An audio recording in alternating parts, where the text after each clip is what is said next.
رحمت عالم صلی اللہ علیہ وآلہ وسلم، میٹرک کوڈ 242، شعبہ سیرت اسٹڈیز، کلیہ عربی و علوم اسلامیہ، علامہ اقبال اوپن یونیورسٹی اسلام آباد۔ یونٹ نمبر 2، نزول وحی سے بیعت عقبہ تک، فہرست مضامین، صفحہ نمبر 26۔ یونٹ کا تعارف، یونٹ کے مقاصد، اللہ کے رسول صلی اللہ علیہ وسلم کا انتخاب، وحی، اسلام، عقیدہ، ایمان، خود آزمائی نمبر 1۔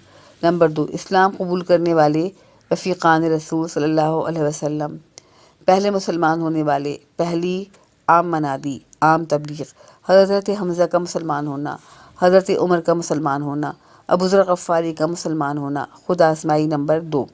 راہ حق کی مشکلات، غریب مسلمانوں کا ستایا جانا، امیر مسلمانوں کا ستایا جانا، حبش کی طرف ہجرت، شیب ابی طالب کی گھاٹی میں نظر بندی، چچا ابو طالب اور سیدہ خدیجہ کی وفات، رسول اللہ صلی اللہ علیہ وسلم پر مصیبتیں، طائف کا سفر، رسول اللہ صلی اللہ علیہ وسلم کی کامیابیاں، معراج، قبیلوں میں دورہ، اوس و خزرج میں اسلام، عقبہ کی بیعت، خود آزمائی نمبر 3۔ یونٹ کا تعارف، صفحہ نمبر 28۔ اس یونٹ میں اس بات کا ذکر ہے کہ رسول اکرم صلی اللہ علیہ وسلم پر وحی کی ابتدا کس طرح ہوئی، اسلام اور اس کے بنیادی عقائد کیا ہیں، حضور اکرم صلی اللہ علیہ وسلم نے تبلیغ اسلام کی ابتدا کس طرح سے کی اور آپ صلی اللہ علیہ وسلم کو کس طرح کے حالات پیش آئے۔ اس یونٹ میں ان صحابہ کرام کا تعارف بھی کروایا گیا ہے جنہوں نے پہلے اسلام قبول کیا، اور یہ بتایا گیا ہے کہ اسلام کے راستے میں نبی صلی اللہ علیہ وسلم اور ان کے صحابہ کرام کو کن مشکلات اور تکالیف کا سامنا کرنا پڑا۔ اس کے علاوہ یہ بھی تحریر کیا گیا ہے کہ تمام تکالیف اور پریشانیوں کے باوجود آپ صلی اللہ علیہ وسلم نے تبلیغ اسلام کا کام کس طرح پورے جذبے اور شوق سے جاری رکھا۔ یونٹ کے آخری حصے میں مدینے کے مشہور قبائل اوس و خزرج کے اسلام لانے کا تذکرہ بھی کیا گیا ہے۔ یونٹ کے مقاصد، امید ہے کہ اس یونٹ کے مطالعے کے بعد آپ اس قابل ہو جائیں گے کہ نمبر 1، وحی کے معنی بتا سکیں، نمبر 2، اسلام کے بنیادی عقائد بیان کر سکیں، نمبر 3، رسول اکرم صلی اللہ علیہ وسلم کی تبلیغ سے جو لوگ ابتدا میں مسلمان ہوئے ان کے نام گنوا سکیں، نمبر 4، جن لوگوں نے حضور اکرم صلی اللہ علیہ وسلم کا ہمیشہ ساتھ دیا ان کے بارے میں تفصیل سے گفتگو کر سکیں، اور نمبر 5، آپ صلی اللہ علیہ وسلم اور مسلمانوں کے تبلیغ اسلام کے سلسلے میں کاوشوں کے بارے میں معلومات فراہم کر سکیں۔ صفحہ نمبر 29۔ نمبر 1، رسول اللہ صلی اللہ علیہ وآلہ وسلم کا انتخاب۔ اب حضور صلی اللہ علیہ وسلم 40 برس کی عمر کو پہنچ گئے تھے۔ یہ وہ زمانہ ہوتا ہے جب آدمی کی سمجھ بوجھ پوری اور عقل پختہ ہو جاتی ہے، شروع جوانی کی خواہشیں کمزور ہو چکی ہوتی ہیں، دنیا کے اچھے برے کا تجربہ ہو چکا ہوتا ہے۔ یہی عمر اس کے لیے مناسب ہوتی ہے کہ اللہ تعالیٰ اس کو اپنا رسول اور قاصد بنائے، اور جاہلوں کو سکھانے اور نادانوں کے بتانے کے لیے اس کو ان کا استاد مقرر فرمائے۔ اللہ اپنے رسولوں کو فرشتوں کے ذریعے سے اپنی باتوں سے آگاہ فرماتا ہے اور اپنا کلام ان کو سناتا ہے۔ رسول اللہ صلی اللہ علیہ وسلم فرشتے سے اللہ کا کلام سن کر اللہ کے بندوں کو وہی سناتے ہیں۔ اللہ کے جو نیک بندے رسول کے منہ سے اللہ کا کلام سن کر اللہ کی بات مانتے اور ان کے حکم پر چلتے ہیں، وہ مسلمان کہلاتے ہیں۔ اللہ ان سے خوش ہوتا ہے اور پیار کرتا ہے۔ جب تک وہ جیتے ہیں اللہ ان کو ہر طرح کا انعام دیتا ہے اور برکت سے نوازتا ہے، اور جب وہ مر جاتے ہیں تو ان کی روح کو آرام اور چین نصیب کرتا ہے، اور قیامت کے بعد جب پھر سے لوگ جی کر اٹھیں گے تو نیک لوگوں کو اللہ وہاں ہر طرح کی خوش نصیبی عطا کرے گا۔ وہ بادشاہوں سے بڑھ کر وہاں ہر طرح کا آرام اور چین پائیں گے۔ یہ بادشاہوں سے بڑھ کر آرام اور چین جہاں ملے گا اس کا نام بہشت ہے، اور اسی کو جنت بھی کہتے ہیں۔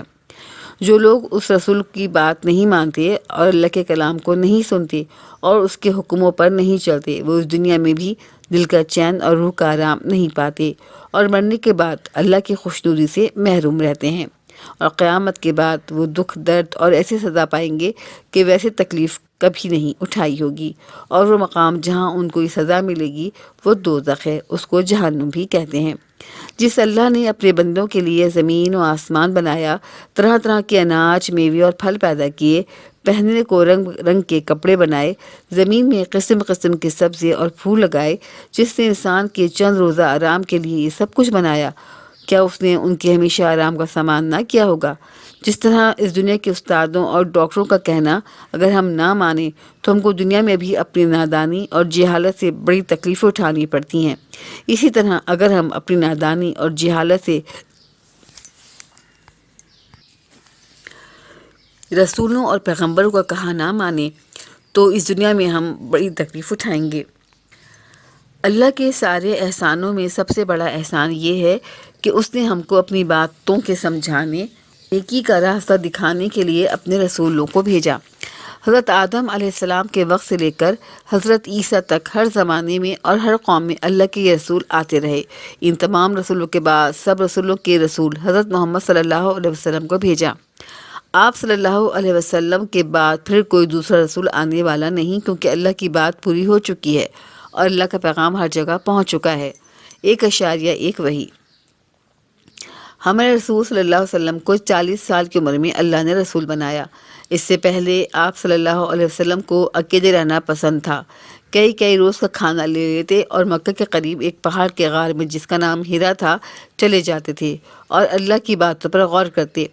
دنیا کی گمراہی اور عرب کے لوگوں کی بری حالت دیکھ کر آپ کا دل کوڑتا تھا۔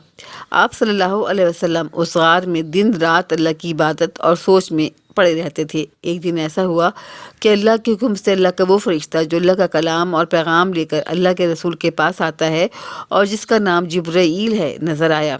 فرشتے نے اللہ کا بھیجا ہوا سب سے پہلا پیغام، جس کو وحی کہتے ہیں، محمد صلی اللہ علیہ وسلم کو سنایا۔ اللہ کی بھیجی ہوئی پہلی وحی یہ تھی: اقرأ بسم ربک الذی خلق، خلق الانسان من علق، اقرأ وربک الاکرم الذی علم بالقلم، علم الانسان ما لم يعلم۔ سورۃ العلق۔ ترجمہ: اپنے اس اللہ کے نام سے پڑھ جس نے انسانوں کو جمے ہوئے خون سے بنایا۔ پڑھ، تیرا رب بڑا ہی کریم ہے، جس نے قلم کے ذریعے علم سکھایا، اس کو وہ بتایا جو وہ نہیں جانتا تھا۔ یہ ہمارے رسول صلی اللہ علیہ وآلہ وسلم پر پہلی وحی آئی۔ اس وحی کا آنا تھا کہ رسول اللہ صلی اللہ علیہ وسلم پر امت کی تعلیم کا بوجھ بڑا ڈال دیا گیا۔ نادانوں کو بتانا، انجانوں کو سکھانا، اندھیرے میں چلنے والوں کو روشنی دکھانا اور بتوں کے پجاریوں کو خدائے پاک کے نام سے آشنا کرنا آپ کا کام ٹھہرایا گیا۔ آپ صلی اللہ علیہ وسلم کا دل اس بوجھ کے ڈر سے کانپ گیا۔ اس حالت میں آپ صلی اللہ علیہ وسلم گھر واپس آئے اور اپنی بیوی خدیجہ سے سارا واقعہ بیان کیا۔ حضرت خدیجہ رضی اللہ تعالیٰ عنہا نے آپ صلی اللہ علیہ وسلم کو تسلی دی اور کہا کہ آپ غریبوں پر رحم فرماتے ہیں، بے کسوں کی مدد کرتے ہیں اور جو قرضوں کے بوجھ کے نیچے دبے ہیں ان کا بوجھ ہلکا کرتے ہیں۔ اللہ تعالیٰ ایسے آدمی کو یوں نہ چھوڑے گا۔ پھر آپ صلی اللہ علیہ وسلم کو اپنے چچا زاد بھائی ورقہ بن نوفل کے پاس لے گئیں۔ ورقہ عیسائی تھے اور عبرانی جانتے تھے اور حضرت موسیٰ علیہ السلام پر نازل کی گئی کتاب تورات اور اس کے علاوہ انجیل بھی پڑھے ہوئے تھے۔ انہوں نے اللہ کے رسول سے سارا ماجرا سنا تو کہا، صفحہ نمبر 31، یہ وہی اللہ کا فرشتہ ہے جو موسیٰ پر اترا تھا۔ پھر کہا، اے کاش میں اس وقت طاقت اور تندرست اور ہوتا جب تمہاری قوم تم کو تمہارے گھر سے نکالے گی۔ آپ صلی اللہ علیہ وسلم نے پوچھا، کیا ایسا ہوگا؟ ورقہ نے کہا، جو پیغام لے کر آپ صلی اللہ علیہ وسلم آئے ہیں اس کو لے کر آپ صلی اللہ علیہ وسلم سے پہلے جو نبی بھی آیا اس کی قوم نے اس کے ساتھ یہی کیا۔ اتفاق یہ کہ اس کے کچھ ہی روز بعد ورقہ کی وفات ہو گئی۔ آپ صلی اللہ علیہ وسلم نے اپنا کام شروع ہی کیا تھا کہ اللہ کا حکم آیا، یا ایھا المدثر، یا ایھا المدثر قم فانذر وربک فکبر وثیابک فطہر والرجز فہجر۔ سورۃ المدثر، آیت نمبر 1 تا 5۔ اے چادر میں لپٹے ہوئے کھڑا ہو جا، پھر ڈر سنا اور اپنے رب کی بڑائی بول اور اپنے کپڑے پاک رکھ اور گندگی سے دور ہو۔ 1.2 اسلام۔ جس تعلیم کو لے کر ہمارے حضور صلی اللہ علیہ وسلم بھیجے گئے اس کا نام اسلام ہے۔ اسلام کے معنی یہ ہیں کہ آپ اپنے آپ کو اللہ کے سپرد کر دیں اور اس کے حکم کے سامنے اپنی گردن جھکا دیں۔ اسلام کو جو مان لیتا ہے اس کو مسلم کہتے تھے، یعنی اللہ کے حکم کو ماننے والا اور اس کے مطابق چلنے والا، اور اب ہم اسی کو اپنی زبان میں مسلمان کہتے ہیں۔ 1.3 عقیدہ۔ اسلام کی 5 باتیں ایسی ہیں جن پر ہر مسلمان کو یقین رکھنا ضروری ہے۔ ان 5 باتوں کو عقیدہ کہا جاتا ہے۔ 1.3.1 توحید۔ اسلام کا سب سے پہلا حکم یہ تھا کہ اللہ ایک ہے، اس کی خدائی میں کوئی شریک نہیں، زمین سے آسمان تک اسی ایک کی سلطنت ہے، سورج اسی کے حکم سے نکلتا ہے اور ڈوبتا ہے، آسمان اس کے فرمان کے تابع اور زمین اس کے اشارے کی پابند ہے، پھل پھول درخت اناج سب اسی کے اگائے ہیں، دریا پہاڑ جنگل سب اسی نے بنائے ہیں، نہ اس کی کوئی اولاد ہے نہ بیوی، نہ ماں باپ، نہ اس کا کوئی ہمسر اور مقابل ہے، دکھ درد اور رنج و غم سب وہی دیتا ہے اور وہی دور کرتا ہے، ہر خیر اور خوشی اور نعمت وہی دیتا ہے اور وہی چھین سکتا ہے۔ اسلام کی اس عقیدے کا نام توحید ہے اور یہی اسلام کا پہلا حصہ ہے۔ لا الہ الا اللہ یعنی اللہ کے سوا کوئی عبادت کے قابل نہیں اور نہ اس کے سوا کسی اور کا حکم چلتا ہے، اور یہی اسلام کے کلمے کا پہلا حصہ ہے۔ لا الہ الا اللہ یعنی اللہ کے سوا کوئی عبادت کے قابل نہیں اور نہ اس کے سوا کسی کا حکم چلتا ہے۔ صفحہ نمبر 32، 1.32۔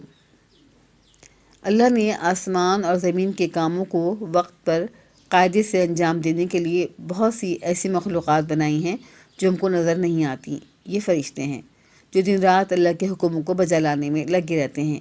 ان میں خود کسی قسم کی کوئی طاقت نہیں ہے، جو کچھ ہے وہ اللہ کے فرمانے سے ہے۔ یہ اسلام کے عقیدے کا دوسرا حصہ ہے۔ 1.33 کتاب۔ عقیدے کا تیسرا جز یہ ہے کہ رسولوں کی معرفت، اللہ کی جو کتابیں تورات، انجیل، زبور اور قرآن وغیرہ آئی ہیں وہ سب سچی ہیں۔ 1.34 رسول۔ عقیدے کا چوتھا جز یہ ہے کہ اللہ کے جتنے رسول آئے ہیں وہ سب سچے ہیں اور اللہ کے بھیجے ہوئے ہیں، اور سب کی تعلیم ایک ہی تھی۔ سب سے بعد دنیا کے آخر رسول حضرت محمد صلی اللہ علیہ وسلم آئے۔ 1.35 مرنے کے بعد پھر جینا۔ عقیدے کا پانچواں جز یہ ہے کہ مرنے کے بعد ہم پھر قیامت میں جی اٹھیں گے اور اللہ کے سامنے حاضر کیے جائیں گے اور ہم کو ہمارے کاموں کا بدلہ دے گا۔ 1.4 ایمان۔ یہی 5 باتیں اسلام کا اصلی عقیدہ ہیں جن پر ہر مسلمان یقین کرتا ہے۔ انہی باتوں کو مختصر کر کے ان 2 فقروں میں ادا کیا جاتا ہے اور جن کی زبان سے کہنے اور دل سے یقین کرنے کو ایمان کہتے ہیں۔ لا الہ الا اللہ محمد الرسول اللہ، اللہ کے سوا کوئی عبادت کے لائق نہیں اور محمد صلی اللہ علیہ وسلم اللہ کے رسول ہیں۔ محمد رسول اللہ صلی اللہ علیہ وسلم کو انہی باتوں کو پھیلانے اور لوگوں کو سمجھانے کا حکم ہوا۔ خود آزمائی نمبر 1.5 سوال مندرجہ ذیل سوالوں کے مختصر جوابات تحریر کیجیے۔ صفحہ نمبر 33۔ نمبر 1، جو لوگ اللہ کے رسول کی باتوں کو مانتے ہیں اور اس کے حکم پر چلتے ہیں ایسے لوگوں کو کیا نام دیا گیا ہے؟ مسلمان۔ نمبر 2، انسان پر اللہ کے سارے احسانوں میں سے سب سے بڑا احسان کیا ہے؟ نمبر 2 کا جواب ہے کہ اللہ نے ہمیں اپنی باتوں کے سمجھانے اور نیکی کا راستہ دکھانے کے لیے اپنے رسول بھیجے۔ نمبر 3، اللہ تعالیٰ نے حضرت محمد صلی اللہ علیہ وسلم کو کتنی برس کی عمر میں رسول بنایا؟ اس کا جواب ہے 40 سال۔ نمبر 5، وحی سے کیا مراد ہے؟ اس کا جواب ہے کہ حضرت محمد صلی اللہ علیہ وسلم تک۔ سوال نمبر 5، وحی سے کیا مراد ہے؟ اور اس کا جواب ہے اللہ کا پیغام۔ نمبر 6، سب سے پہلے کون سا فرشتہ نبی اکرم صلی اللہ علیہ وسلم پر وحی لے کر اترا تھا؟ اس کا جواب ہے حضرت جبرائیل علیہ السلام۔ نمبر 7، پہلی وحی اترنے کے بعد آپ صلی اللہ علیہ وسلم گھر آئے تو حضرت خدیجہ انہیں کس آدمی کے پاس لے کر گئیں؟ اور وہ تھے عیسائی عالم ورقہ بن نوفل، جو حضرت خدیجہ کے چچا زاد بھائی تھے۔ سوال نمبر 8، اسلام کے کیا معنی ہیں؟ اس کا جواب ہے اپنے آپ کو اللہ کے سپرد کرنا اور اس کے حکم کے سامنے اپنی گردن جھکا دینا۔ نمبر 9، اسلام کے بنیادی عقائد کون کون سے ہیں؟ اس کا جواب ہے توحید کے اقرار، فرشتوں کے اقرار، رسولوں پر ایمان، آسمانی کتابوں کو تسلیم کرنا اور مرنے کے بعد دوبارہ زندہ ہونے پر یقین رکھنا۔ سوال نمبر 10 ہے ایمان کسے کہتے ہیں؟ توحید کے اقرار کرنے، فرشتوں کے اقرار کرنے، رسولوں پر ایمان لانے، آسمانی کتابوں کو تسلیم کرنے اور مرنے کے بعد دوبارہ زندہ ہونے کے زبان سے اقرار اور دل سے یقین کر لینے کا نام ایمان ہے۔ نمبر 2، پہلے اسلام قبول کرنے والے رفیقان رسول صلی اللہ علیہ وآلہ وسلم۔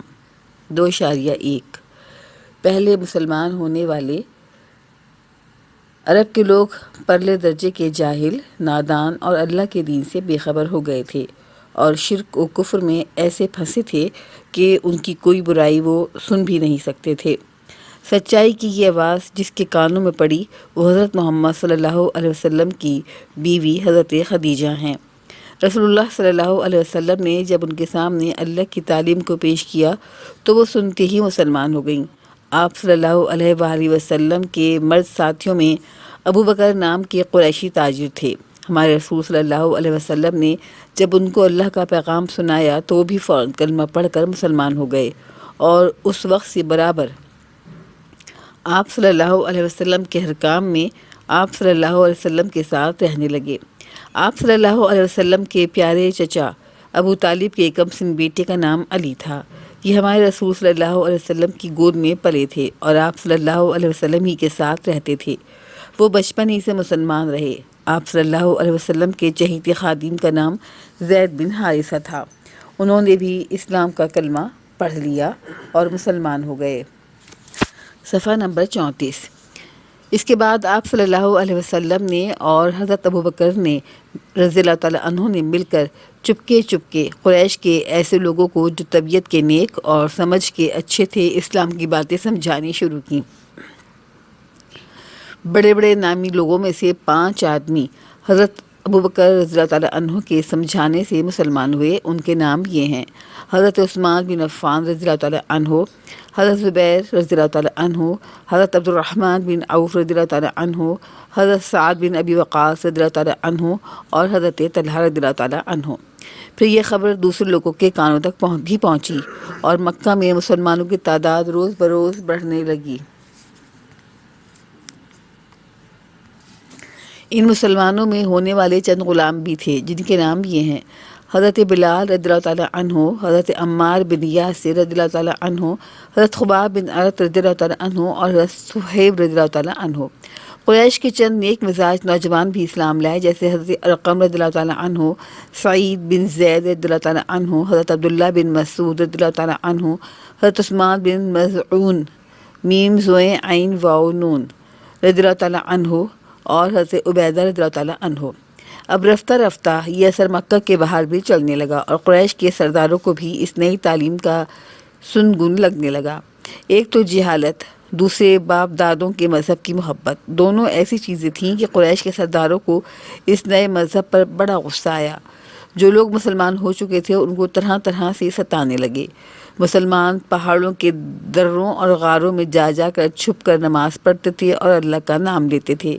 ایک مرتبہ اللہ کے رسول صلی اللہ علیہ وسلم اپنے چچیرے بھائی حضرت علی کو ساتھ لے کر کسی درے میں نماز پڑھ رہے تھے کہ آپ صلی اللہ علیہ وسلم کے چچا ابو طالب آ نکلے۔ ان کو یہ نئی چیز عجیب معلوم ہوئی۔ بھتیجے سے پوچھا، یہ کیسا دین ہے؟ فرمایا، یہ ہمارے دادا ابراہیم علیہ السلام کا دین ہے۔ ابو طالب نے کہا، تم شوق سے اس دین پر قائم رہو، میرے ہوتے ہوئے تمہارا کوئی کچھ نہیں کر سکتا۔ 3 برس تک آپ صلی اللہ علیہ وآلہ وسلم یوں ہی چھپ چھپ کر اور چپکے بتوں کے خلاف وعظ کرتے رہے اور لوگوں کو صحیح دین کا سبق پڑھاتے رہے۔ جو نیک اور سمجھدار ہوتے قبول کر لیتے اور جو ناسمجھ اور ہٹ دھرم ہوتے وہ نہ مانتے بلکہ الٹا دشمن ہو جاتے۔ اس زمانے میں کعبے کے پاس ایک گلی تھی جس میں ایک بڑے سچے اور جانثار مسلمان ارقم رضی اللہ تعالیٰ عنہ کا گھر تھا۔ یہ گھر اسلام کا پہلا مدرسہ تھا۔ آپ صلی اللہ علیہ وآلہ وسلم اکثر وہاں تشریف رکھتے تھے اور مسلمانوں سے ملتے اور ان کو اللہ کی یاد اور نصیحت کی اچھی باتیں سناتے اور ان کے ایمان کو مضبوط بناتے۔ جو لوگ اس دین کا شوق رکھتے وہ یہیں آ کر اللہ کے رسول صلی اللہ علیہ وآلہ وسلم سے ملتے اور مسلمان ہوتے۔ صفحہ نمبر 35۔ 2.2 پہلی عام منادی یعنی اعلان۔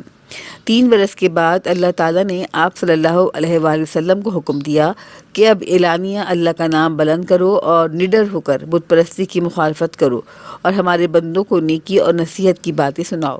اتفاق کی بات دیکھو کہ اس وقت جس نے سب سے زیادہ آپ صلی اللہ علیہ وآلہ وسلم کا ساتھ دیا اور آپ صلی اللہ علیہ وآلہ وسلم کی حمایت کا بیڑا اٹھایا، وہ بھی آپ صلی اللہ علیہ وسلم کے ایک چچا تھے جن کا نام ابو طالب تھا۔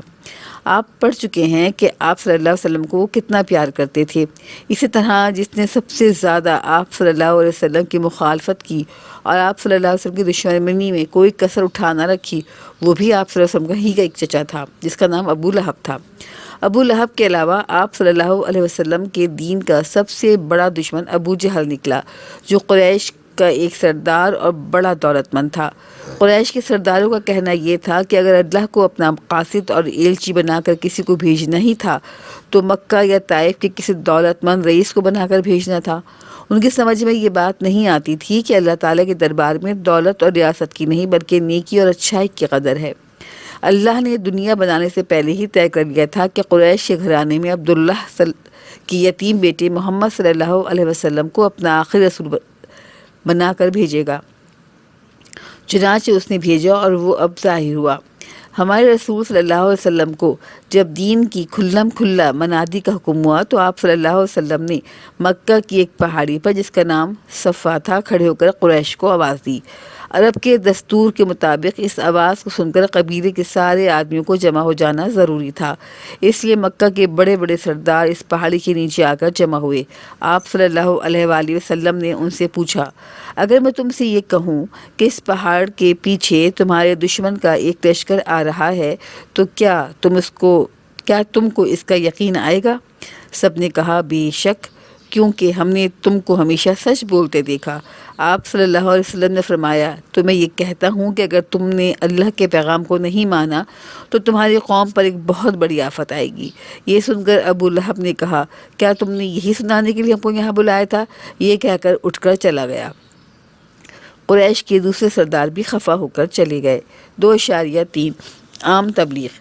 ہمارے رسول صلی اللہ علیہ وسلم نے ان سرداروں کے ناراض ہونے کی پرواہ نہ کی اور بت پرستی کی برائی کھلم کھلا بیان کرتے رہے اور اللہ کی یکتائی، عبادت اور اچھے اخلاق اور قیامت کا واعظ فرماتے رہے۔ جن کے دل اچھے تھے وہ آپ صلی اللہ علیہ وسلم کی بات قبول کر لیتے تھے، لیکن جو دل کے نیک نہ تھے وہ شرارت پر اتر آتے اور آپ صلی اللہ علیہ وسلم کو طرح طرح سے ستانے لگے، راستے میں کانٹے ڈال دیتے۔ صفحہ نمبر 36۔ آپ صلی اللہ علیہ وسلم نماز پڑھنے کھڑے ہوتے تو چھیڑتے، کعبے کا طواف کرنے جاتے تو آواز کستے، لوگوں میں آپ صلی اللہ علیہ وسلم کو شاعر، جادوگر، پاگل وغیرہ مشہور کرتے اور جو نیا آدمی آتا پہلے ہی جا کر اس سے کہہ آتے کہ ہمارے یہاں ایک شخص اپنے باپ دادا کے دین سے پھر گیا ہے، اس کے پاس نہ جانا۔ آپ صلی اللہ علیہ وسلم ان کی تمام سختیاں جھیلتے تھے اور اپنا کام کیے جاتے تھے۔ قریش نے دیکھا کہ یہ کسی طرح باز نہیں آتے تو ایک دن وہ اکٹھے ہو کر آپ صلی اللہ علیہ وسلم کے چچا ابو طالب کے پاس گئے اور کہا کہ تمہارا بھتیجا ہمارے بتوں کو برا بھلا کہتا ہے، ہمارے باپ دادوں کو گمراہ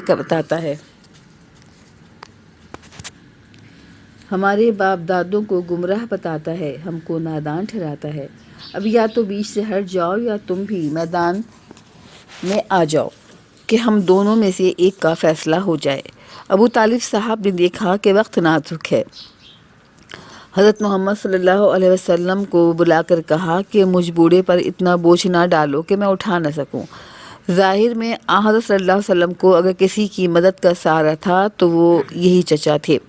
ان کی یہ بات سن کر آپ صلی اللہ علیہ وسلم کی آنکھوں میں آنسو آ گئے۔ پھر فرمایا، چچا جان، اللہ کی قسم اگر یہ لوگ میرے ایک ہاتھ پر سورج اور دوسرے پر چاند رکھ دیں تب بھی میں اپنے کام سے باز نہ آؤں گا۔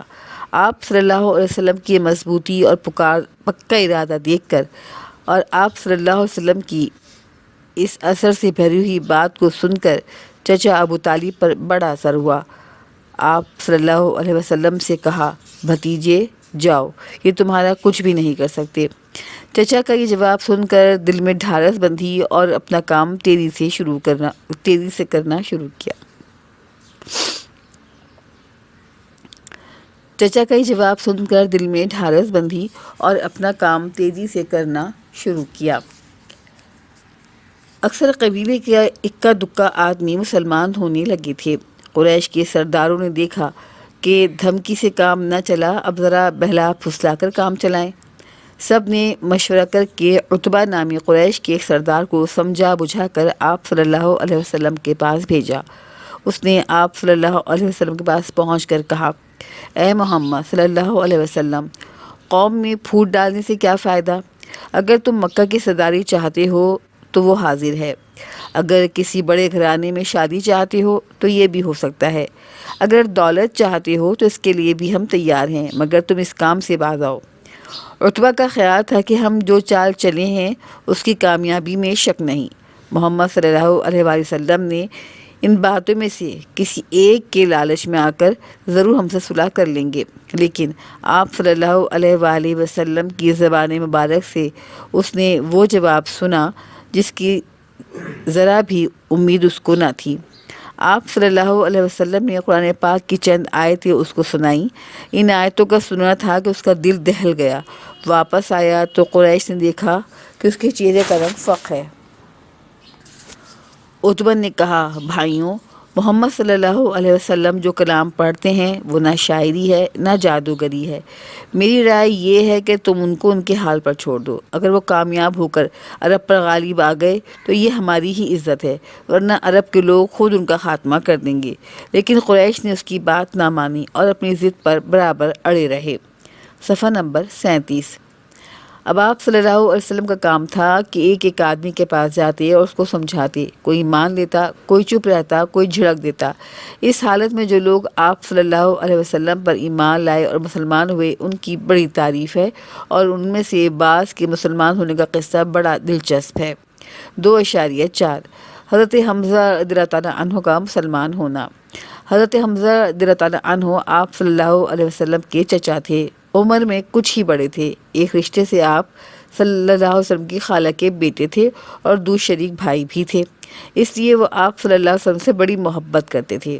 ابو جہل کا حال تو معلوم ہے کہ وہ آپ صلی اللہ علیہ وسلم کو کس طرح سے ستاتا تھا۔ ایک دن کا واقعہ ہے کہ ابو جہل نے اپنے معمول کے مطابق آپ صلی اللہ علیہ وسلم کو بہت کچھ برا بھلا کہا۔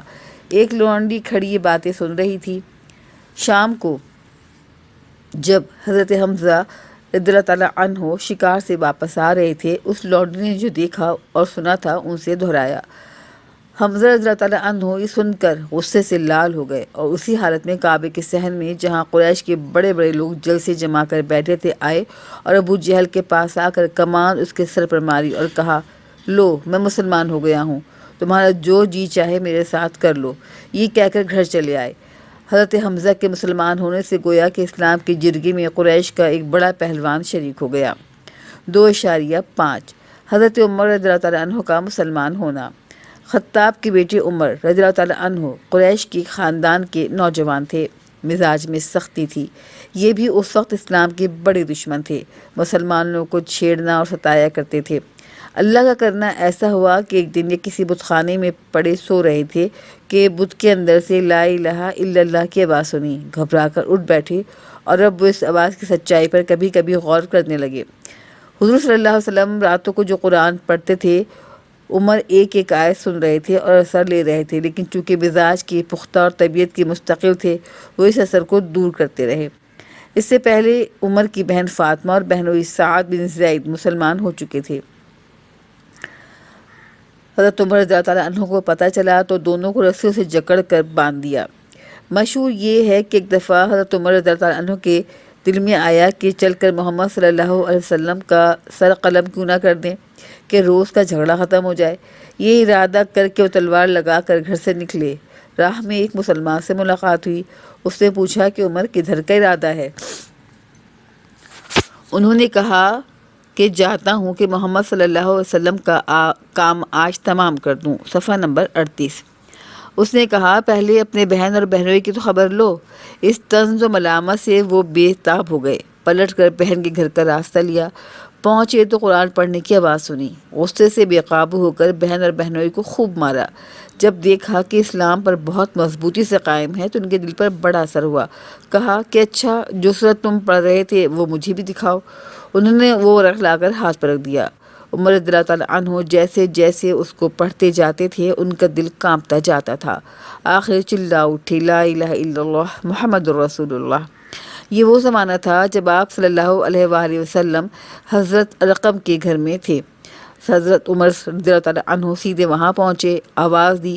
جو مسلمان وہاں موجود تھے حضرت عمر رضی اللہ تعالیٰ عنہ کو تلوار لیے دیکھ کر ڈرے۔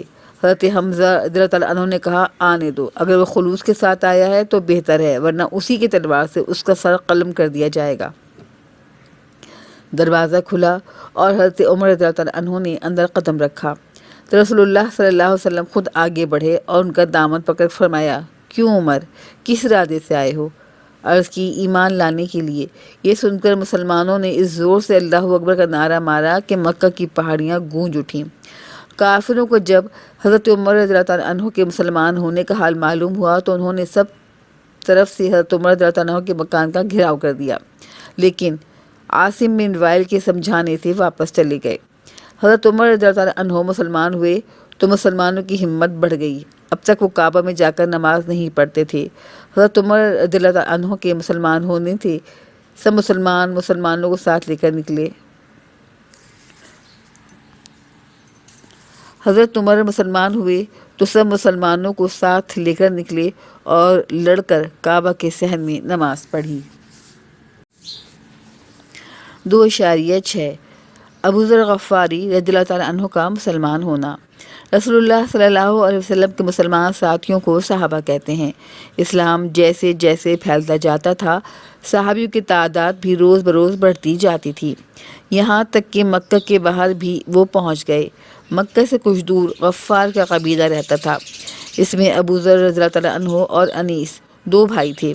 ابو ذر رضی اللہ تعالیٰ عنہ کو جب یہ معلوم ہوا کہ مکہ میں ایک رسول پیدا ہوا ہے جس کا دعویٰ یہ ہے کہ اس کے پاس آسمان سے اللہ کا پیام آتا ہے، تو انہوں نے اپنے بھائی انیس کو بھیجا کہ جا کر اس رسول کا حال دریافت کریں اور اس کی باتیں سنیں۔ انیس رضی اللہ تعالیٰ عنہ مکہ آئے اور واپس جا کر اپنے بھائی سے کہا کہ وہ اخلاق کی اچھی اچھی باتیں لوگوں کو بتاتا ہے اور جو کلام وہ پیش کرتا ہے وہ شعر نہیں۔ یہ سن کر ابو ذر رضی اللہ تعالیٰ عنہ کا شوق اور بڑھا اور وہ سوار ہو کر مکہ آئے اور کعبہ میں داخل ہوئے کہ اللہ کے اس رسول کا پتہ لگائیں۔ کسی سے پوچھنا مشکل تھا، رات ہو گئی اور وہ لیٹ گئے۔ حضرت علی رضی اللہ تعالیٰ عنہ کا ادھر سے گزر ہوا تو وہ سمجھے کہ یہ کوئی پردیسی ہے۔ صفحہ نمبر 39۔ حضرت علی رضی اللہ تعالیٰ عنہ نے ان کو دیکھا تو اپنے گھر لے آئے۔ راستے میں ایک نے دوسرے سے بات نہ کی، رات بھر وہ ان کے گھر رہے۔ صبح ہوئی تو پھر کعبہ چلے آئے اور دن بھر یوں ہی پڑے رہے۔ رات ہوئی تو پھر وہیں لیٹ گئے۔ حضرت علی رضی اللہ تعالیٰ عنہ اب پھر ادھر سے گزرے تو دیکھا کہ وہی پردیسی ہے، ان کو پھر اپنے گھر لائے اور کوئی بات چیت نہیں ہوئی۔ رات گزار کر ابو ذر پھر کعبہ پہنچے۔ اس طرح دن گزرا، رات آئی تو چاہا کہ یہیں لیٹ رہیں کہ پھر حضرت علی کا گزر ہوا اور ان کو ساتھ لے کر چلے۔ راستے میں پوچھا کہ تم کدھر آئے ہو؟ انہوں نے جو ماجرا تھا وہ بیان کیا۔ فرمایا، ہاں سچ ہے، وہ اللہ کے رسول ہیں۔ حضرت علی رضی اللہ تعالیٰ عنہ ان کو ساتھ دے کر اللہ کے رسول کے ہاں چلے۔ جب وہاں پہنچے اور آپ صلی اللہ علیہ وسلم کی باتیں سنی تو دل کی بات زبان پر آ گئی، کلمہ پڑھ کر مسلمان ہو گئے۔ حضور اکرم صلی اللہ علیہ وسلم نے فرمایا، اس وقت اپنے گھر واپس چلے جاؤ۔ انہوں نے کہا کہ نہیں، اللہ کی قسم، میں اس کلمے کو ان کافروں کے سامنے چیخ کر کہوں گا۔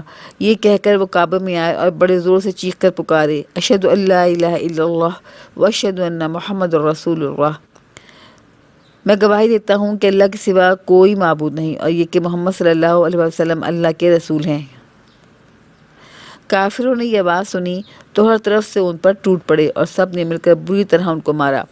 آپ صلی اللہ علیہ وسلم کے چچا حضرت عباس دوڑ کر آئے اور ان کو بچایا اور قریش سے کہا، تم کو نہیں معلوم کہ یہ غفار کے قبیلے کا آدمی ہے اور تمہاری تجارت کا راستہ ادھر ہی سے گزرتا ہے؟ تب قریش نے بڑی مشکل سے ان کو چھوڑا۔ دوسرے دن پھر وہ کعبے میں آئے اور اسی طرح زور سے چلا کر اسلام کا کلمہ پڑھا۔ پھر کافر دوڑے اور ان کو مارنے لگے اور پھر حضرت عباس رضی اللہ تعالیٰ عنہ نے آ کر ان کو چھڑایا۔ 2.7 خود آزمائی نمبر 2 سوال، مندرجہ ذیل سوالات کے جوابات تحریر کیجیے۔ سوال نمبر 1، عورتوں میں سب سے پہلے کون سی خاتون مسلمان ہوئیں؟ اس کا جواب ہے آپ صلی اللہ علیہ وسلم کی زوجہ حضرت خدیجہ رضی اللہ تعالیٰ عنہا۔ سوال نمبر 2، مردوں میں سب سے پہلے کون مسلمان ہوا؟ اور اس کا جواب ہے حضرت ابو بکر صدیق رضی اللہ تعالیٰ عنہ۔ سوال نمبر 3، بچوں میں سب سے پہلے اسلام لانے والے بچے کا نام کیا تھا؟ اور اس کا جواب ہے حضرت علی رضی اللہ تعالیٰ عنہ۔ سوال نمبر 4، غلاموں اور خادموں میں سب سے پہلے کون مسلمان ہوا؟ اور اس کا جواب ہے حضرت زید بن حارثہ رضی اللہ تعالیٰ عنہ۔ سوال نمبر 5 ہے، کتنے برس تک آپ صلی اللہ علیہ وسلم نے چپکے چپکے تبلیغ کی؟ اس کا جواب ہے 3 برس تک۔ صفحہ نمبر 40۔ سوال نمبر 6، اسلام کا پہلا مدرسہ کس مسلمان کا گھر تھا؟ جواب ہے حضرت ارقم رضی اللہ تعالیٰ عنہ کا گھر۔ نمبر 7، آپ صلی اللہ علیہ وسلم نے کون سے پہاڑ پر چڑھ کر پہلے تبلیغ کے لیے لوگوں کو اکٹھا کیا؟ اور اس کا جواب ہے کوہ صفا۔ سوال نمبر 8، جناب ابو طالب رضی اللہ تعالیٰ عنہ۔ سوال نمبر 8، جناب ابو طالب نے جب نبی کریم صلی اللہ علیہ وسلم کو اپنی کمزوریوں اور بڑھاپے کا احساس دلا کر روکنا چاہا تو آپ صلی اللہ علیہ وسلم نے کیا جواب دیا؟ اس کا جواب ہے کہ آپ صلی اللہ علیہ وسلم نے فرمایا کہ اگر میرے ایک ہاتھ پر سورج اور دوسرے ہاتھ پر چاند بھی رکھ دیا جائے تو میں اپنی اس کام سے باز نہیں آؤں گا۔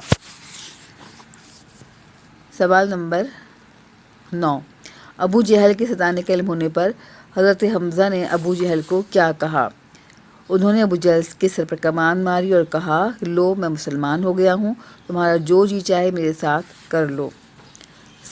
سوال نمبر 10، حضرت عمر رضی اللہ تعالیٰ عنہ کس ارادے سے گھر سے نکلے اور بالآخر مسلمان ہو کر آئے؟ اس کا جواب ہے حضور صلی اللہ علیہ وسلم کو ختم کرنے کے ارادے سے نکلے۔ سوال نمبر 11، حضور صلی اللہ علیہ وسلم کے ساتھیوں کو کیا کہتے ہیں؟ مسلمان ساتھیوں کو کیا کہتے ہیں؟ اس کا جواب ہے صحابی، اور اس کی جمع ہے صحابہ۔ سوال نمبر 12، ابو ذر رضی اللہ تعالیٰ عنہ کے مسلمان ہونے پر کفار مکہ نے جب انہیں مارنا شروع کیا تو کس نے ان کی جان چھڑائی؟ اور اس کا جواب ہے حضرت عباس رضی اللہ تعالیٰ عنہ نے۔ نمبر 3، راہ حق کی مشکلات۔ صفحہ نمبر 40، 3.1، غریب مسلمانوں کا ستایا جانا۔ قریش نے جب یہ دیکھا کہ مسلمانوں کی تعداد روز بروز بڑھتی جاتی ہے اور سیلاب روکے نہیں رکتا تو انہوں نے زور اور ظلم کرنے کی ٹھان لی۔ جس غریب مسلمان پر جس کافر کا بس چلا اس کو طرح طرح سے ستانے لگا۔ دوپہر کو عرب کی ریگستانی اور پتھریلی زمین بے حد گرم ہوتی ہے۔ اس وقت وہ بے یار و مددگار مسلمانوں کو پکڑ کر اس تیز دھوپ میں اسی گرم زمین پر لٹاتے، چھاتی پر بھاری پتھر رکھ دیتے، بدن پر گرم ریت بچھاتے، لوہے کو آگ پر گرم کر کے اس سے داغتے۔ یہ وہ سزائیں تھیں جو بلال اور صہیب 2 مسلمانوں کو دی جاتی تھیں۔ اس سے بھی تسکین نہ ہوتی تو حضرت بلال رضی اللہ تعالیٰ عنہ کے گلے میں رسی باندھتے اور لڑکوں کے حوالے کرتے اور ان کو گلیوں میں گھسیٹتے پھرتے، لیکن ان کا یہ حال تھا کہ اس حالت میں بھی زبان پر احد احد ہوتا، یعنی اللہ ایک ہے، وہ اللہ ایک ہے۔ نمبر 2، صہیب بھی غلام تھے جو مسلمان ہو گئے تھے، ان کو پکڑ کر اتنا مارتے تھے کہ ان کے ہوش و حواس جاتے رہتے تھے۔ 3، خباب بن ارد بھی پرانے مسلمانوں میں سے تھے، ان کو طرح طرح کی تکلیفیں دی گئیں، یہاں تک کہ ایک دن ان کو گرم کوئلوں پر لٹا دیا گیا اور اس وقت تک نہ چھوڑا گیا جب تک کوئلے ٹھنڈے نہ ہو گئے۔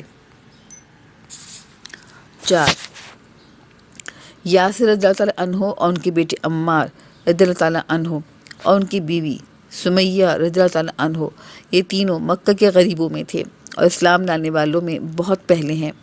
حضرت یاسر تو کافروں کے ہاتھوں تکلیفیں اٹھاتے اٹھاتے مر ہی گئے۔ حضرت سمیہ کو ابو جہل نے ایسی برچھی ماری کہ وہ جاں بحق ہو گئیں۔ حضرت عمار کو تپتی ہوئی زمین پر لٹا کر ان کو اتنا مارتے کہ وہ بے ہوش ہو جاتے۔ زنیرہ ایک مسلمان باندنی تھی، ابو جہل نے ان کو اتنا مارا کہ ان کی آنکھیں جاتی رہیں، اور دوسرے غریب مسلمانوں اور نو مسلم غلاموں اور کنیزوں کو ایسی ہی سزائیں دی جاتیں۔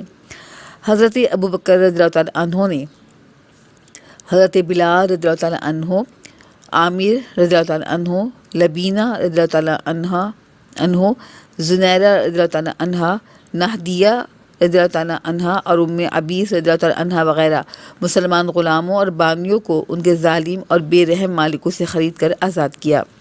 3.2، امیر مسلمانوں کا ستایا جانا۔ یہ تو غریب مسلمانوں کا حال تھا۔ جو عزت اور دولت والے تھے وہ اپنے بزرگ رشتہ داروں کے پنجوں میں تھے۔ حضرت عثمان رضی اللہ تعالیٰ عنہ جب مسلمان ہوئے تو ان کے چچا نے ان کو رسی سے باندھ کر مارا۔ سعد بن زید رضی اللہ تعالیٰ عنہ اور ان کی بیوی فاطمہ رضی اللہ تعالیٰ عنہ کو، جو حضرت عمر کی بہن تھیں، حضرت عمر رسی سے جکڑ دیتے تھے۔ حضرت زبیر رضی اللہ تعالیٰ عنہ مسلمان ہوئے تو ان کے چچا ان کو چٹائی میں لپیٹ کر ان کی ناک میں دھواں دیتے تھے۔ حضرت عبداللہ بن مسعود رضی اللہ تعالیٰ عنہ مسلمان ہوئے تو کعبے میں جا کر سورہ رحمان پڑھنا شروع کیا۔ کافر ہر طرف سے ان پر ٹوٹ پڑے اور بری طرح مارا۔ مسلمان اس بے کسی میں کیا کرتے؟ آخر حضرت صلی اللہ علیہ وسلم سے کافروں کی شکایت کرتے اور عرض کرتے کہ یا رسول اللہ صلی اللہ علیہ وسلم دعا کیجئے کہ مسلمانوں کو امن ملے۔ آپ صلی اللہ علیہ وسلم ان کو تسلی دلاسا دلاتے اور اگلے پیغمبروں کا حال سناتے، اور انہوں نے حق کی راہ میں جو تکالیف اٹھائیں ان کو بیان کرتے اور فرماتے کہ حق کا آفتاب زیادہ دیر بادل میں چھپا نہیں رہ سکتا۔ ایک زمانہ آئے گا جب اللہ تعالیٰ تم کو غالب کر دے گا۔ تم سے پہلے کسی پیغمبر کو آرے سے چیر دیا گیا، کسی کا گوشت لوہے کی کنگھی سے چھیل دیا گیا، مگر انہوں نے حق کو نہ چھوڑا۔ 3.3 حبشی ہجرت۔ ایک شہر سے دوسرے شہر کو چلے جانے کو ہجرت کہتے ہیں۔ آپ پڑھ چکے ہیں کہ عرب کا ملک سمندر کے کنارے آباد ہے۔ صفحہ نمبر 42۔ اور حجاز جس سمندر کے کنارے پر ہے اس کا نام بحر احمر ہے۔ بحر احمر کے دوسرے کنارے پر افریقہ میں حبش یعنی ایتھوپیا کا ملک ہے۔ وہاں کا عیسائی بادشاہ بہت نیک تھا۔ مسلمانوں کی تکلیفیں جب بڑھ گئیں تو نبوت کے 5ویں سال حضرت رسول اللہ صلی اللہ علیہ وسلم کی اجازت سے 11 مرد اور 4 عورتیں کشتی میں بیٹھ کر حبش کو روانہ ہو گئیں۔ حبش کے بادشاہ کو نجاشی کہتے تھے۔ نجاشی نے ان مسلمانوں کو اپنے ہاں بڑے آرام اور امن و امان میں رکھا۔ قریش کو جب اس کی خبر ہوئی تو انہوں نے نجاشی کے پاس اپنے 2 سفیر بھیجے کہ یہ ہمارے مجرم ہیں، ان کو ہمارے حوالے کر دیجیے۔ بادشاہ نے مسلمانوں کو بلا کر حال پوچھا۔ حضرت علی رضی اللہ تعالیٰ عنہ کے بھائی حضرت جعفر رضی اللہ تعالیٰ عنہ نے مسلمانوں کی طرف سے تقریر کی۔ اے بادشاہ، ہم جاہل تھے، بت پوجتے تھے، مردار کھاتے تھے، بدکاری کرتے تھے، پڑوسیوں کو ستاتے تھے، بھائی بھائی پر ظلم کرتا تھا، زور آور کمزور کو کھا جاتا تھا۔ اتنے میں ہم میں ایک شخص پیدا ہوا جس کی بزرگی، سچائی اور ایمانداری سے ہم واقف تھے۔ اس نے ہم کو سچے دین کی دعوت دی اور بتایا کہ ہم بتوں کو پوجنا چھوڑ دیں، سچ بولیں، ظلم سے باز آ جائیں، یتیموں کا مال نہ کھائیں، پڑوسیوں کو آرام دیں، پاک دامن عورتوں پر بدنامی کے داغ نہ لگائیں، نماز پڑھیں، روزے رکھیں، خیرات دیں۔ ہم نے اس شخص کو اللہ کا پیغمبر مانا اور اس کی باتوں پر عمل کیا۔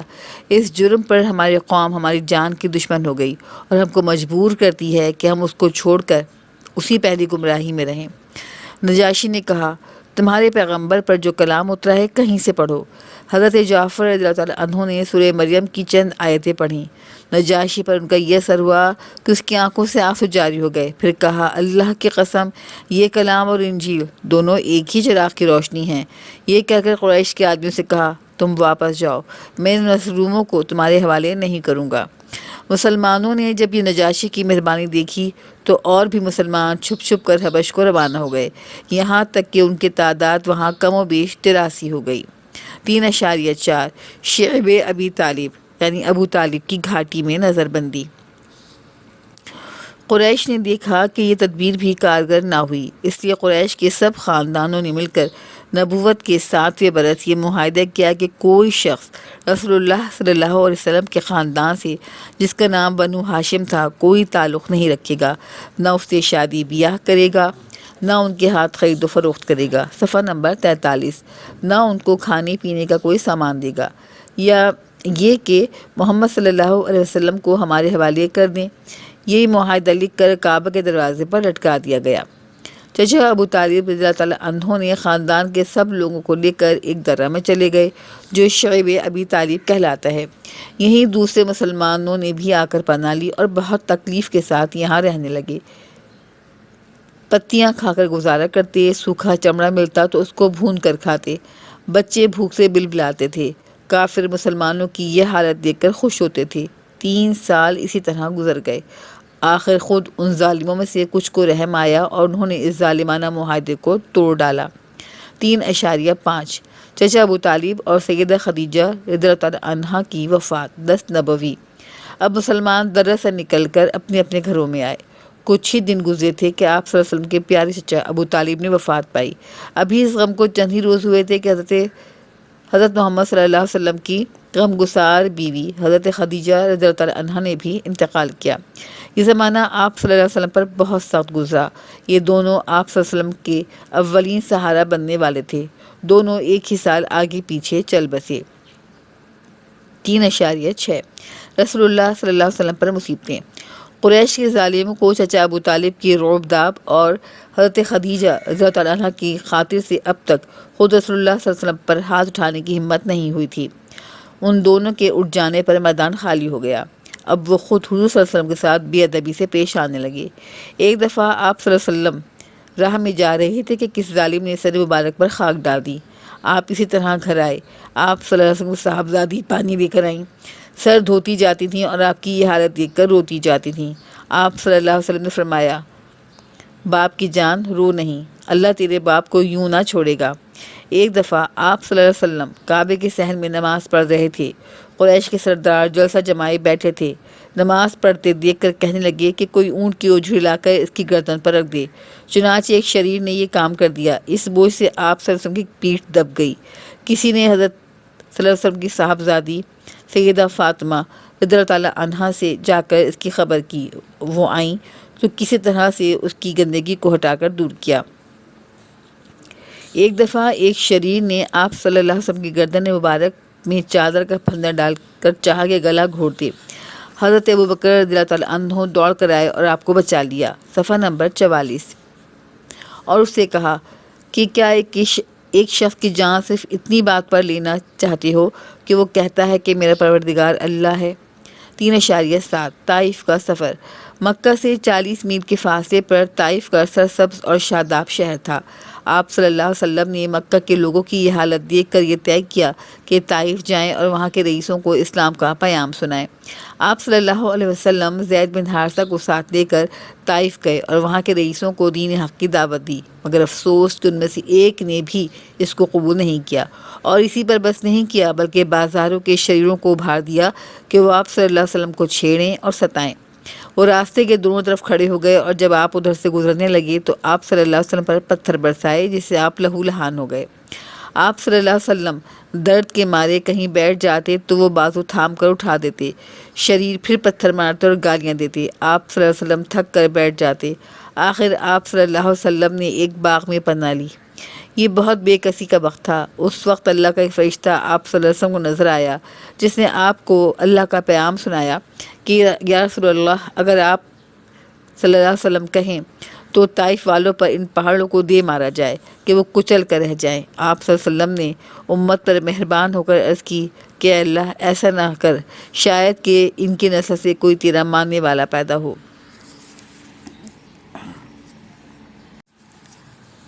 نمبر 4 رسول اللہ کی کامیابیاں۔ صفحہ نمبر 44۔ 4.1 معراج۔ 27 رجب 10 نبوی کو اللہ تعالیٰ نے حضرت صلی اللہ علیہ وسلم کو معراج کی سعادت نصیب فرمائی۔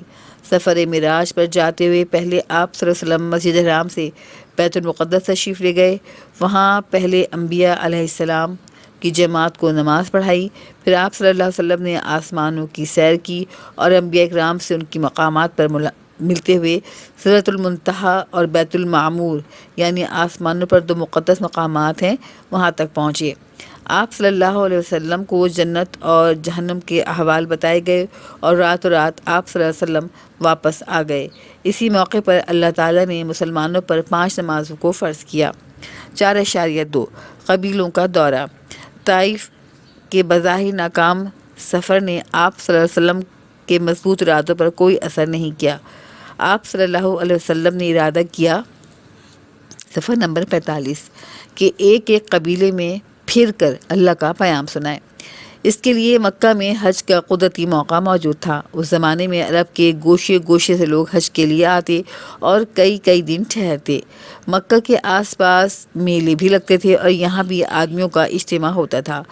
حضرت صلی اللہ علیہ وسلم نے ان مجمعوں میں ایک قبیلے میں پھر کر واعظ کہنا اور قرآن کی آیتیں سنانی شروع کی۔ اس کا یہ اثر ہوا کہ پورے ملک میں اسلام کی آواز پھیل گئی۔ 4.3 اوس اور خزرج میں اسلام۔ انہی قبیلوں میں شہر یثرب یعنی موجودہ مدینہ کے رہنے والے 2 مشہور قبیلے بھی تھے جن کے نام اوس اور خزرج تھے۔ یہ قبیلے اس شہر میں مدت سے رہتے تھے اور کاشتکاری کرتے تھے۔ ان کے آس پاس یہودی آباد تھے جو تاجر اور بینکر تھے۔ لوگوں کو سود اور پیداوار پر قرض دیتے تھے اور بڑی سختی سے وصول کرتے تھے۔ یہ قبیلے آپس میں لڑتے رہتے تھے اور ان پر یہ سرمایہ والے یہودی گویا ایک طرح کی حکومت کرتے تھے۔ غرض یہ دونوں قبیلے کچھ تو آپس میں لڑ کر اور کچھ یہودیوں کے پھندے میں پھنس کر تباہ ہو گئے تھے۔ یہود کی آسمانی کتابوں میں ایک پیغمبر کے آنے کی خبر تھی اور یہود کی اکثر محفلوں میں اس کے پیدا ہونے کی گفتگو رہا کرتی تھی۔ یہ آواز اوس اور خزرج کے کانوں میں بھی پڑتی تھی۔ نبوت کے 10ویں سال رجب کے مہینے میں ان دونوں قبیلوں کے کچھ لوگ آئے۔ آپ صلی اللہ علیہ وسلم عقبہ کے مقام پر ان سے ملے اور ان کو اللہ کا کلام سنایا۔ ان لوگوں نے ایک دوسرے کو دیکھ کر کہا، یہ تو وہی پیغمبر معلوم ہوتا ہے، کہیں ایسا نہ ہو کہ یہود ہم سے بازی لے جائیں۔ یہ کہہ کر سب نے ایک ساتھ اسلام قبول کیا۔ یہ 6 آدمی تھے۔ دوسرے سال یثرب سے 12 آدمی آ کر مسلمان ہوئے۔ انہوں نے خواہش کی کہ ہمارے ساتھ کوئی ایسا آدمی بھیجا جائے جو ہم کو اسلام کی باتیں سکھائے اور ہمارے شہر میں جا کر واعظ کہے۔ آپ صلی اللہ علیہ وسلم نے اس کام کے لیے معصب بن عمیر کو چنا۔ یہ عبد مناف کے پوتے اور پرانے مسلمانوں میں تھے۔ یہ لوگوں کے ساتھ یثرب آئے اور یہاں آ کر لوگوں کے گھروں میں پھر کر اسلام کا واعظ کہنا شروع کیا۔ اس واعظ کے اثر سے لوگ مسلمان ہونے لگے اور 1 سال کے اندر اس شہر کے اکثر گھرانے مسلمان ہو گئے۔ 4.4 عقبہ کی بیعت۔ اگلے سال جب حج کا زمانہ آیا تو یثرب سے 72 آدمی حضرت صلی اللہ علیہ وسلم سے ملنے آئے اور چھپ کر آپ صلی اللہ علیہ وسلم کے ہاتھ پر بیعت کی۔ صفحہ نمبر 46۔ اس وقت آپ صلی اللہ علیہ وسلم کے ساتھ آپ صلی اللہ علیہ وسلم کے چچا عباس بھی تھے، جو اگرچہ ابھی تک مسلمان نہیں ہوئے تھے مگر آپ صلی اللہ علیہ وسلم سے بہت محبت رکھتے تھے۔ انہوں نے ان لوگوں سے کہا کہ محمد صلی اللہ علیہ وسلم اپنے خاندان میں بڑی عزت رکھتے ہیں، دشمنوں کے مقابلے میں ہم ہمیشہ ان کا ساتھ دیتے رہے۔ ابھی تمہارے پاس جانا چاہتے ہیں، اگر تم مرتے دم تک ان کا ساتھ دے سکو تو بہتر، ورنہ ابھی سے جواب دے دو۔ یثرب کے سردار نے کہا، ہم لوگ تلواروں کی گود میں پلے ہیں۔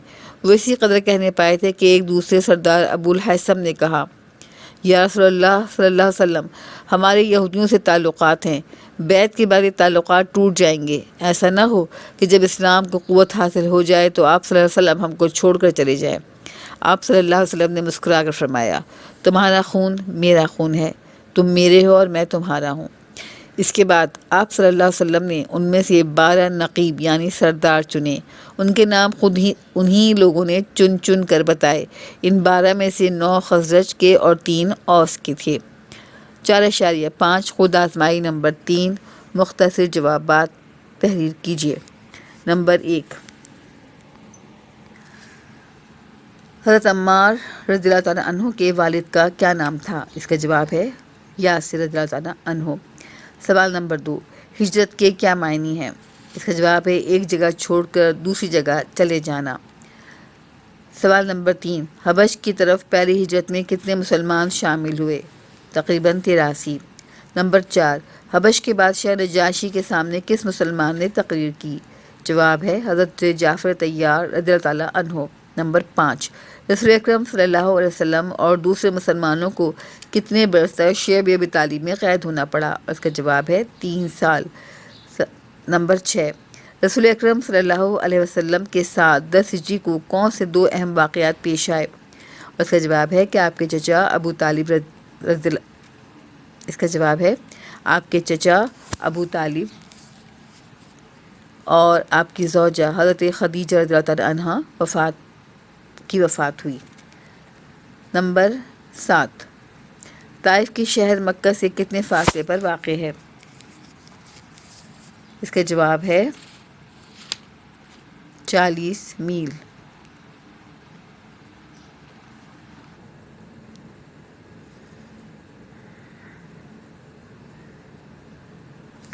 سوال نمبر 6، رسول اکرم صلی اللہ علیہ وسلم کے ساتھ تشیع کو کون سے 2 اہم واقعات پیش آئے؟ اس کا جواب ہے کہ آپ کے چچا ابو طالب اور آپ کی زوجہ حضرت خدیجہ رضی اللہ تعالیٰ عنہا کی وفات ہوئی۔ نمبر 7، طائف کا شہر مکہ سے کتنے فاصلے پر واقع ہے؟ اس کا جواب ہے 40 میل۔ سوال نمبر 8، معراج کا واقعہ کون سی تاریخ کو پیش آیا؟ اور اس کا جواب ہے 27 رجب 10 نبوی۔ سوال نمبر 9، اوس اور خزرج کے لوگ پہلی اور دوسری مرتبہ مکہ میں آ کر کتنی تعداد میں مسلمان ہوئے؟ پہلی مرتبہ 6 افراد اور دوسری بار 12 افراد مسلمان ہوئے۔ نمبر 10، عقبہ کی بیعت میں تیسرے سال کتنے لوگ دائرہ اسلام میں داخل ہوئے؟ اور اس کا جواب ہے 72 افراد۔